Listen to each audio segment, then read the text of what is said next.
ഞാൻ plus two science അല്ല എടുത്തത്, എനിക്ക് മെഡിക്കൽ ഫീൽഡിലേക്ക് വരാൻ താല്പര്യമുണ്ട് എന്ന് ഒരുപാട് കുട്ടികൾ ചോദിക്കാറുള്ള സംശയമാണ്. അപ്പം എങ്ങനെയാണ് സയൻസ് ഇല്ലാതെ, പ്ലസ് ടു സയൻസ് പഠിക്കാതെ ഒരു മെഡിക്കൽ ഫീൽഡിലേക്ക് തുടർ പഠനം സാധ്യമാവുക? അതിനുള്ള ഏക പോംവഴിയാണ് നമുക്ക് നേഴ്സിംഗ്. അത് നോർമൽ നേഴ്സിംഗ് അല്ല, GNM അല്ലെങ്കിൽ എന്ത് ചെയ്യാം, ANM പോലുള്ള കോഴ്സസിലൂടെ നമുക്ക് മെഡിക്കൽ ഫീൽഡിലേക്ക് കിടക്കാം. GNM എന്ന് പറയുന്നത് ഒരു 3 വർഷത്തെ പ്രോഗ്രാമാണ്, ഒരു 6 മാസം ഒരു ഇന്റേൺഷിപ്പ് പ്രോഗ്രാമാണ്.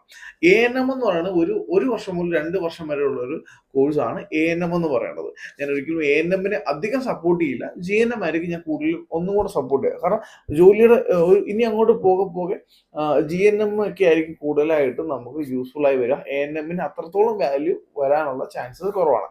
അതേപോലെ തന്നെ സയൻസ് പഠിച്ച കുട്ടികൾ എന്ത് ചെയ്യുന്നു, BSc നേഴ്സിംഗിലേക്ക് പോകുന്നു.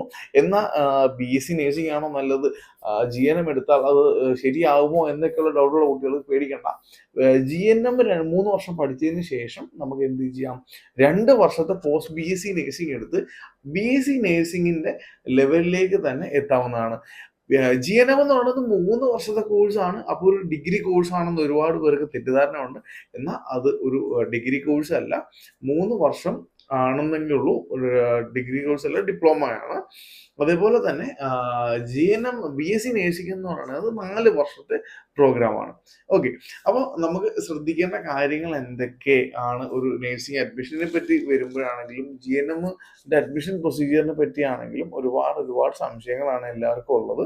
അപ്പം അത് നമുക്ക് വേറൊരു വീഡിയോയിൽ തീർക്കാവുന്നതാണ്. ഇപ്പോൾ നമുക്ക് GNM എടുക്കാൻ ഉദ്ദേശിക്കുന്ന കുട്ടികൾക്കുള്ള മറ്റ് കുറച്ച് സംശയങ്ങൾ: നിങ്ങളുടെ സാലറി സ്കെയിൽ എത്രത്തോളം ആയിരിക്കും, അതേപോലെ തന്നെ ജോലി ഏതൊക്കെ മേഖല, ഏതൊക്കെ തരത്തിലായിരിക്കും ജോലി എന്നുള്ളതാണ്. പിന്നെ പഠിക്കാൻ എങ്ങനെയാണ്, പാടാണോ എന്നൊക്കെയുള്ള ഒരുപാട് ചോദ്യങ്ങളുണ്ട്.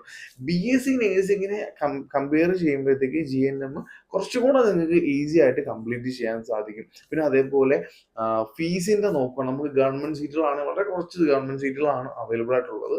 അതേപോലെ തന്നെ കൊമേഴ്സ് ഹ്യൂമാനിറ്റീസ് പഠിച്ച കുട്ടികൾക്ക് അത്ര എളുപ്പത്തിൽ GNMന് അഡ്മിഷൻ ഇപ്പോൾ ലഭിക്കുന്നില്ല. അപ്പോൾ അത് എന്തുകൊണ്ടെന്നാൽ കേരളത്തിൽ BSc നേഴ്സിങ്ങിന് വളരെ കുറച്ച് സീറ്റേ ഉള്ളൂ.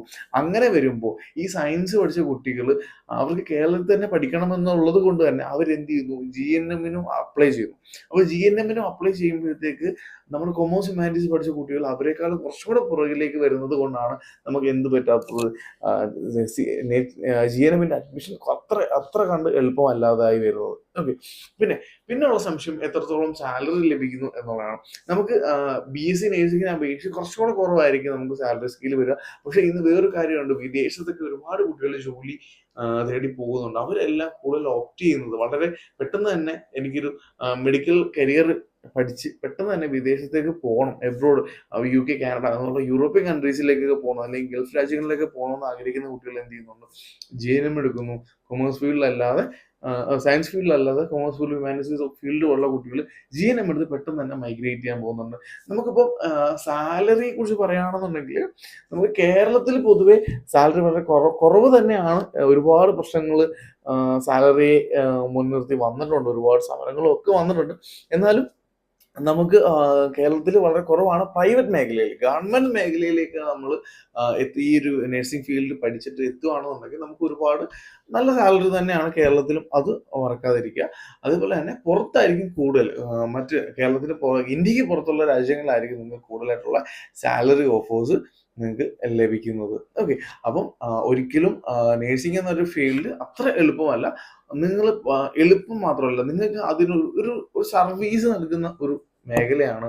അപ്പോൾ ഒരു സർവീസ് മെന്റാലിറ്റി ഉള്ള കുട്ടികൾക്കായിരിക്കും കുറച്ചും കൂടെ GNM ആണെങ്കിൽ നേഴ്സിംഗ് കരിയറിൽ എന്ത് ചെയ്യാം, നിങ്ങൾക്ക് കുറച്ചും കൂടെ അതിനകത്ത് ഹാപ്പി ആയിട്ട് പോകാൻ പറ്റുള്ളൂ.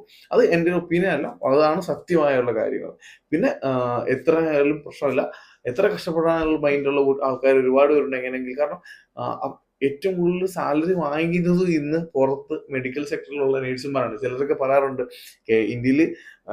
ഇന്ത്യയിൽ ഡോക്ടറിനേക്കാൾ സാലറിയാണ് പുറത്ത് വർക്ക് ചെയ്യുന്ന ഒരു നേഴ്സിന് എന്നൊക്കെ ഒരുപാട് കാര്യങ്ങൾ, അങ്ങനെയുള്ള ഒരുപാട് ട്രോളൊക്കെ നമ്മൾ കാണാറുണ്ട്. ഓക്കെ, അപ്പോൾ പഠിക്കാൻ വളരെ എളുപ്പമെന്ന് ആരും വിചാരിക്കണം. അത്യാവശ്യം നല്ല രീതിയിൽ പഠിക്കാനുണ്ട്. GNM ആണെങ്കിൽ കമ്പാരിറ്റീവ്ലി നേഴ്സിങ്ങിനേക്കാളും കുറച്ച് അത്രത്തോളം വരുന്നില്ലെങ്കിൽ GNM അത്യാവശ്യം പഠിക്കാനുണ്ട്. അപ്പം ഒരു സർവീസ് മെന്റാലിറ്റി നിങ്ങൾക്കുണ്ടോ എന്നുള്ള കാര്യം നിങ്ങൾ ഉറപ്പുവരുത്തുക. മീൻസ് ഈവൻ നിങ്ങൾ എന്തുകൊണ്ടാണ് കൊമേഴ്സ് ഹ്യൂമാനിറ്റീസ് എടുത്തതെന്ന് ആദ്യം ചിന്തിക്കുക. അവിടുന്ന് നിങ്ങൾ ഒരു മെഡിക്കൽ ഫീൽഡിലേക്ക് വരുമ്പോൾ അത് നിങ്ങൾക്ക് ഓക്കെ ആണോ, ഓക്കെ ആവുമോ, എന്തുകൊണ്ട് എന്നുള്ള എല്ലാം ഒന്നുകൂടെ റീതിങ്ക് ചെയ്ത് തന്നെ നിങ്ങൾ എന്താ ഈ ഒരു ഫീൽഡിലേക്ക് വരിക. പക്ഷെ നല്ലൊരു കരിയർ നിങ്ങൾക്ക് ബിൽഡ് ചെയ്യാൻ സാധിക്കും എന്നുള്ള കാര്യത്തിൽ 100% ഉറപ്പുള്ള ഒരു കോഴ്സാണ് GNM എന്ന് പറയുന്നത്. ഓക്കെ, അപ്പം നമ്മളിപ്പോൾ കുറെ കാര്യങ്ങൾ സംസാരിച്ചു. നിങ്ങൾക്ക് എന്തെങ്കിലും തരത്തിലുള്ള GNM അഡ്മിഷനുമായിട്ട് ബന്ധപ്പെട്ട് അല്ലെങ്കിൽ GNM കോഴ്സുമായിട്ട് ബന്ധപ്പെട്ട് എന്തെങ്കിലും സംശയങ്ങളുണ്ട് എന്നുണ്ടെങ്കിൽ നിങ്ങൾക്ക് താഴെ കാണുന്ന നമ്പറിൽ വിളിക്കാവുന്നതാണ്. നിങ്ങളുടെ എല്ലാ സംശയങ്ങളും നമുക്ക് മാറ്റാം. ഈ താഴെ കാണുന്ന ഇത് എൻ്റെ വാട്സ്ആപ്പ് നമ്പറാണ്. ഈ നമ്പറിൽ നിങ്ങൾക്ക് ധൈര്യമായിട്ട് ഡയറക്റ്റ് കോൺടാക്ട് ചെയ്യാം. എൻ്റെ പേര് അർജുൻ. ഓക്കെ, കാണാം. ബൈ.